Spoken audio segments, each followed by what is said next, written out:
Kia ora whānau, just wanted to do a little bit of a video on this little engine rebuild from the previous photos and stuff like that. People asked if I could do a small video and explain a few things to sort of show you what all those bits and pieces were that I polished up and whatnot.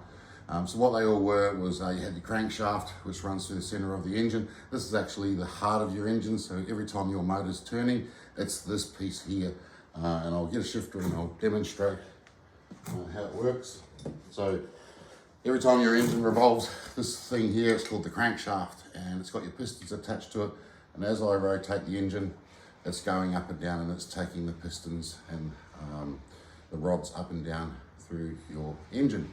So the main thing is that this is a precision sort of instrument. It's got to be installed correctly, and it's got to be really clean. So that's why I polished up all the crankshaft galleries and linished it, which linishing is basically just polishing it all out again, so it's very, very smooth when it goes back in. On top of that, you've got your pistons and ring assemblies, and they've got caps with their own bearings, and I polished all those up as well. I've just finished installing those, so I sort of wanted to show people how it all happens. So what happened was I cleaned it all, put the crankshaft in with all the bearings, I put these main caps on, and if you come a bit closer, you'll see that I've got them marked. So there's 1, 2, 3, 4, 5. They're called your main bearing caps, and they're all marked with a little arrow and a corresponding number, so you don't muck it up when you remove it and when you reinstall it. It helps you on reassembly. And then on the connecting rods, which are commonly known as con rods, they've got a V mark on them, which indicates the front of the engine this way, and then I subsequently went through and marked each con rod 1, 2, 3, 4. So when they get reinstalled, they go back into the right spot.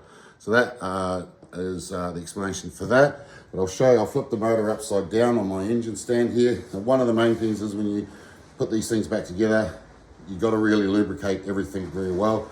So I used normal engine oil. I've got an old antique can here that I use to squirt everything, and this is assembly ultra stick, and it's for when you initially first start the engine up. It's very, very sticky stuff. You put it on all the bearing capsules and stuff, and as you can see, it's very sticky, and it helps with that initial first startup. So I'll flip this engine over.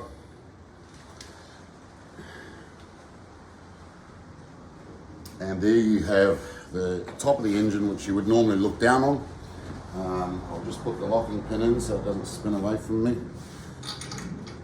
So now we've got the engine up the right way. You can see there's 2 pistons in the middle and 1 at each end, so this obviously is a 4-cylinder engine. And I'm going to demonstrate how it looks when it's in motion, now that I've got the pistons installed. So if you come a bit closer, on these pistons, they've got a little arrow on them as well. As you can see there, each one of them has that mark. That mark obviously indicates the front of the engine. You don't want to get them around the wrong way because that can affect the harmony in this, the way that the engine runs. They've also got stamps on them.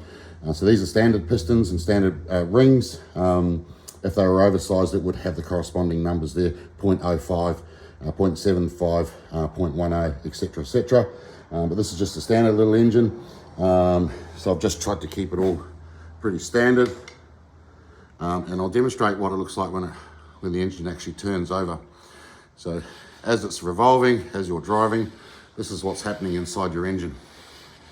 These pistons are coming up, there's a big bang that goes on, which forces them back down, and then the other corresponding ones that happens, it's a 4-stroke engine. So that's what happens. But these barrels have to be very, very clean, with no scouring marks and stuff like that. So if you'd have seen on my earlier photos, they were quite black. Then I honed them out with a bead honer to get rid of all the scouring marks and all the carbon deposits that build up there. And this is what the engine looks like when it's running. This motor has actually got a very smooth action. I'm really happy with the way that it's gone back together. You can hear the pistons and the rings sliding up and down those barrels. Obviously they got a lot of oil in there to keep them lubricated because it's metal on metal, believe it or not. So that's how that works.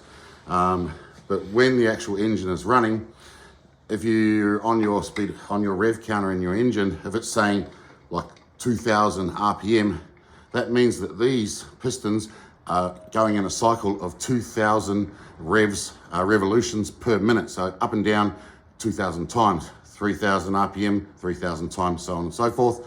So when it's actually running, it's moving so fast that the naked eye can't see it. They actually look like they're standing still.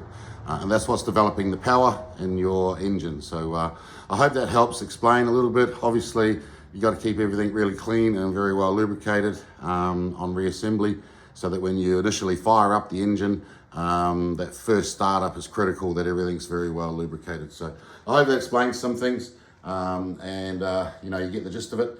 If you've got any questions, just answer just send them in the comments, and I'll try my best to answer them. So hopefully that makes some sense, and hope you have a great day. Cheers.